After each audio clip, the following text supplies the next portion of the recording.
దేవుని వాక్యం మనిషి ఆలోచన విధానాన్ని పరిశుద్ధపరచుద్ది, మనిషి దృష్టిని పరిశుద్ధపరచుద్ది, నోటి మాటను పరిశుద్ధపరచుద్ది, వ్యక్తిత్వములో పరిశుద్ధతనిస్తుంది దేవుని వాక్యం. దేవుని వాక్యానికి అంత గొప్ప శక్తి ఉంది.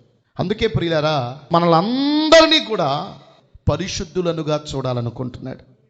అందుకే కదా యేసు వద్దకు వచ్చినటువంటి వారు లోపము కలిగిన వారై ఉండడం ఆయన దృష్టికి అంగీకారము కాదు.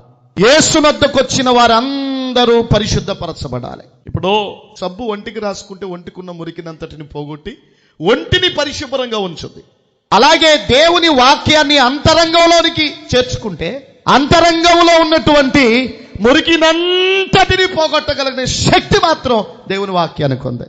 అందుకే దేవుని వాక్యం మన హృదయాంతరాల్లోనికి వెళ్ళాలి. వెళ్తే అది మనల్ని పవిత్రం చేస్తుంది, మనలో ఉన్న అపవిత్రాన్ని కడిగేస్తుంది.